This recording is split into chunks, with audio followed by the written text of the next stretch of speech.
Hey folks, JR, back for another episode of Fallen Badge. Episode today is going to be the murder of FBI agents Jack Kohler and Ronald Williams. The information we're going to use for this episode comes from the FBI.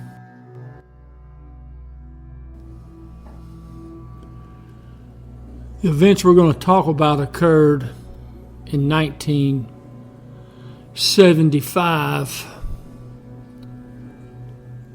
but that era of the 70s, early 70s through the late 70s was one of turmoil. Incident's going to take place at the Pine Ridge Indian Reservation. Now, that reservation is located in the southwest corner of South Dakota. Now, Wounded Knee, South Dakota is approximately 18 miles from the village of Pine Ridge. Both these locations are on the reservation. The incident involving the FBI at Wounded Knee had occurred 2 years earlier in 1973. Now, there's no known connection between the siege at Wounded Knee, which involved the FBI, and the later murder of the two FBI agents, Kohler and Williams. But now there's no doubt that there was a heightened sense of tension on the reservation. Now, at the time of the murders, there was two factions that were battling, literally, for control of the reservation. One of them was the American Indian Movement, better known as AIM, A-I-M. Now, they, along with the Indian traditionalists, they were in a struggle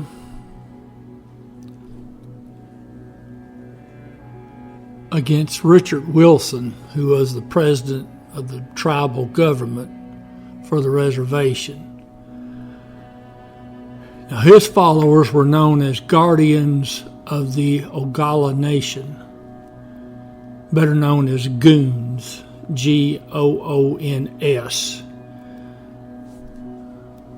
Now, there's a movie and a documentary. The movie is called Thunderheart, which had Val Kilmer in it. Now, it deals with one of the issues, which was the exploration of uranium that was found on the property. The other one, the documentary, which was titled Incident at Oglala. Now, it specifically deals with the incident and the events surrounding the death of the two FBI agents. Now, on June 25th, 1975, FBI agents Jack Kohler and Ron Williams were on the reservation, and they were attempting to locate and arrest a fellow named Jimmy Eagle. Now, Eagle had a warrant for robbery that had occurred on the reservation. One of the locations that the agents had visited was one known as the Jumping Bull Compound.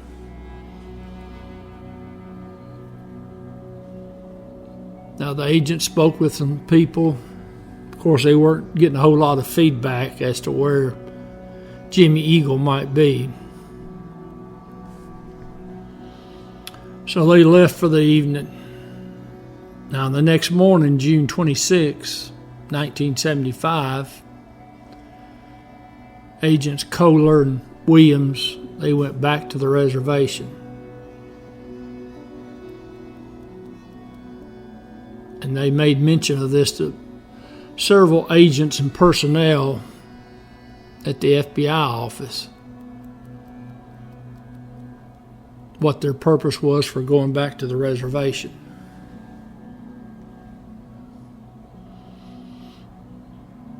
At approximately 11:50 a.m.,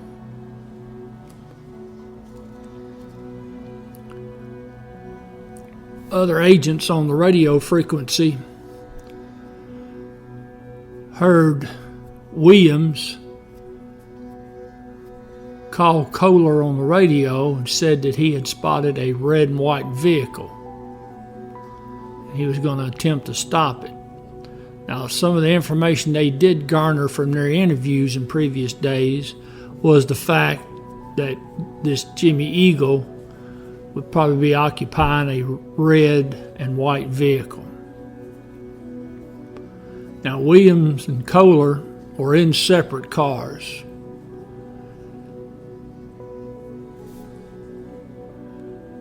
Now, when they stopped or were attempting to stop the vehicle, the occupants of this vehicle, this red and white older model SUV, was Leonard Peltier, Norman Charles, and Joe Stuntz. Now, they were all members of the group AIM. So you've got Williams directly behind the vehicle, and then Agent Kohler is pulled up and he's behind Williams.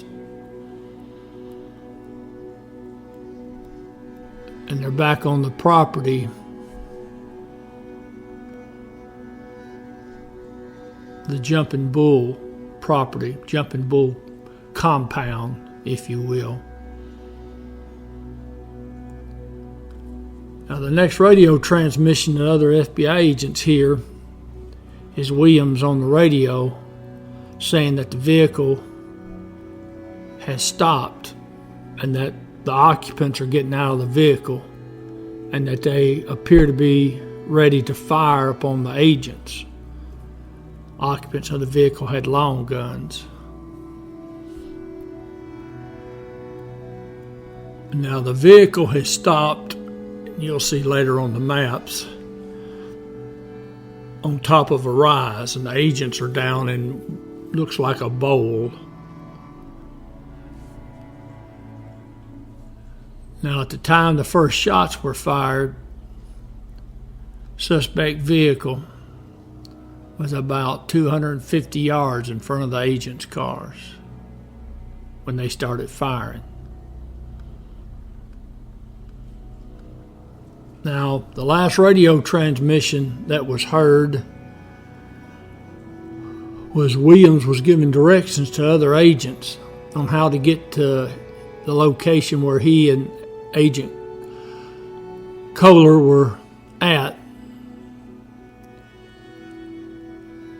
Now, Williams talking to another agent over the radio, agent named Adams. And he tells Agent Adams, he says, if you don't get here in a hurry, we're going to be dead men. Williams further states over the radio that he and Kohler have been hit. And that the agents on the frequency can hear gunfire in the background of the transmissions. Now, at the time this is going on, closest agent was 12 miles away.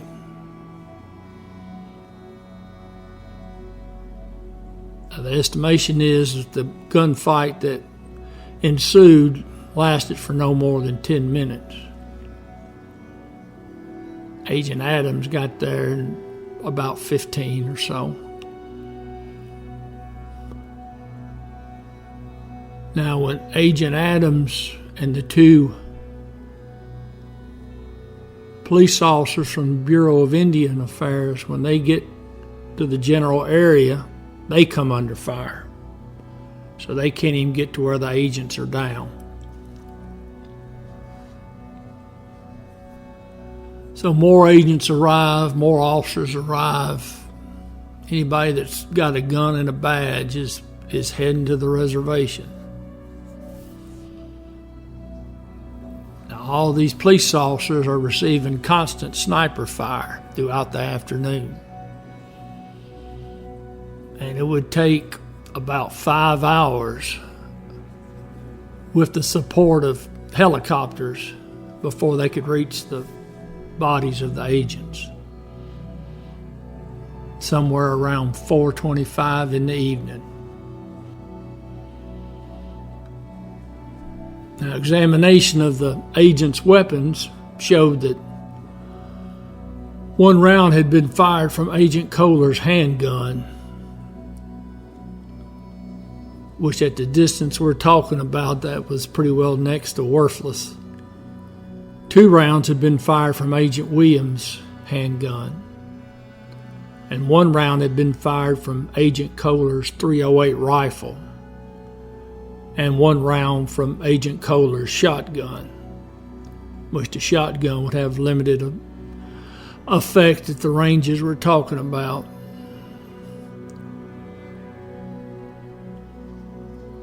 So the crime scene showing that the agents fired approximately 5 rounds during the shootout. Now, they counted the bullet holes in the agents' vehicles, and they counted 125 bullet holes. Now, this total number of hits on the vehicles, obviously that doesn't include the rounds that hit the agents, the windows, or just plain missed the car altogether. Now, further investigation is going to show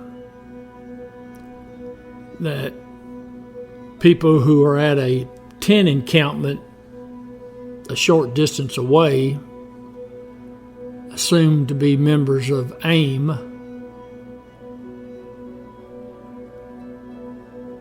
they ran up the hill and joined in the shooting of the agents. They think as many as 7 people were firing at the agents from at least 2 different locations on top of this hill.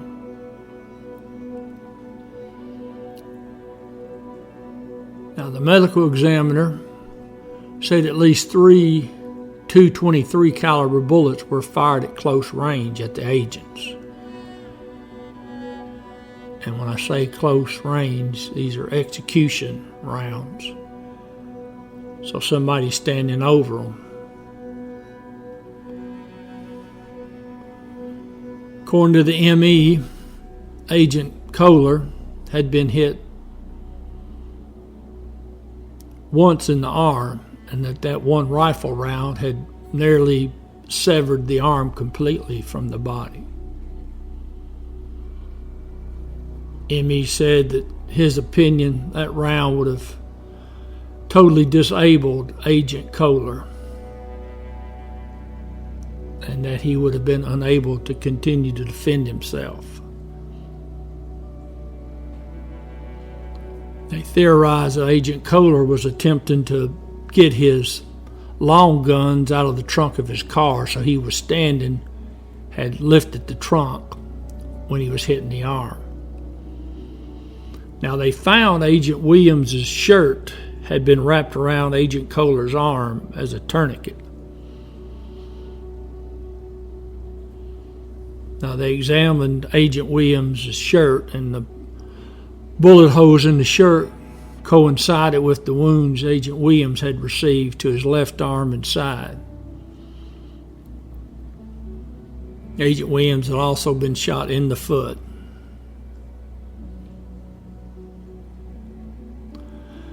Now, up to this point, these wounds would not have been fatal. ME goes on to say that Agent Williams received a defensive wound through his right hand. So Agent Williams saw his killer walking up on him, and he threw his hand up to cover his face. The bullet that went into his hand went all the way through and then hit him in the head. ME said it killed him instantly. Now, Agent Kohler's on the ground, and if he's not unconscious, he's near unconscious according to the ME because of the loss of blood and shock. Now, he was shot once in the top of the head. That wound was not fatal. So his killer fired another round into the jawline. This wound was fatal. Now, Agent Kohler's vehicle was left where he had originally stopped it. Agent Williams's car had been driven up to the top of the hill and then down the hill to the tent area, and they pretty well stripped that vehicle of everything it had in it. Now, both the agents' handguns and Agent Kohler's long guns had all been taken.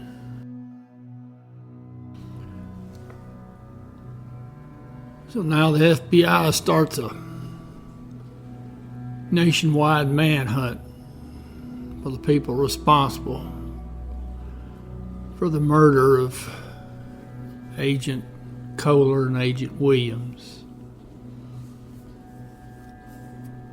Now, a few weeks after the event, September 10th, 1975, a station wagon blew up on the Kansas Turnpike near Wichita.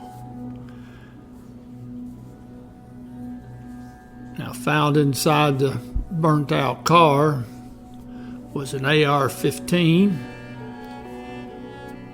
and a .308 rifle that was traced back to Agent Kohler. Now, inside the car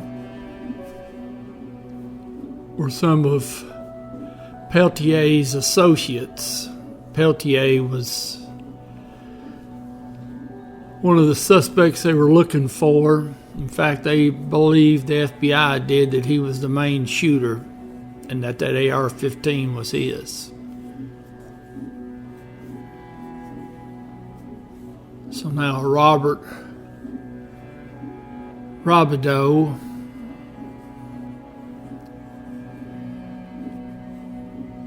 and another fellow named Butler were put on trial. Now, Peltier had, after the shootout, been involved in a shootout with the highway patrol. He was in an RV and gotten stopped by an Oregon State trooper. He had escaped after this little shootout. Now, in the RV, they recovered Agent Kohler's handgun and had Peltier's fingerprints on it.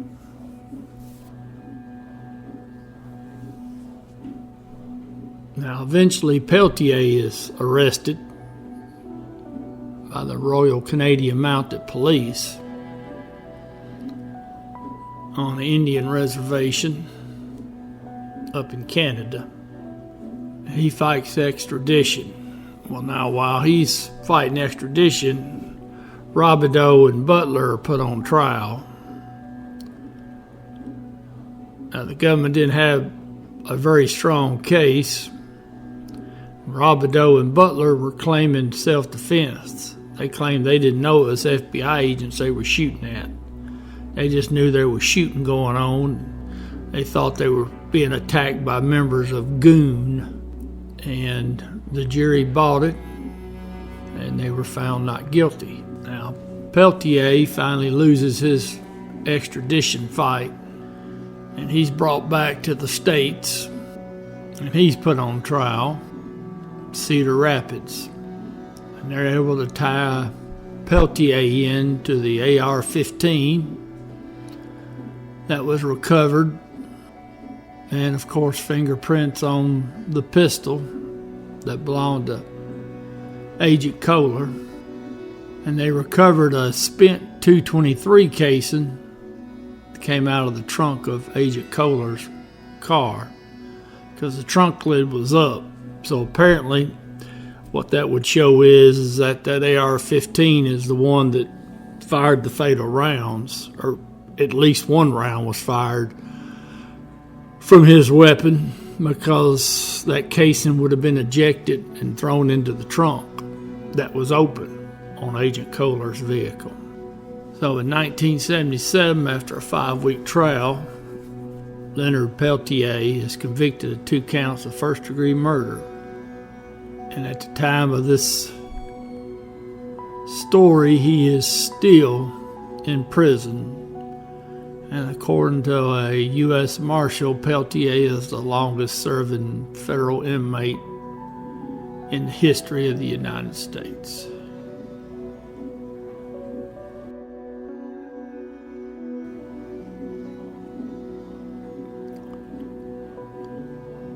Special Agent Jack R. Kohler, Special Agent Ronald A. Williams. End of watch, June 26, 1975.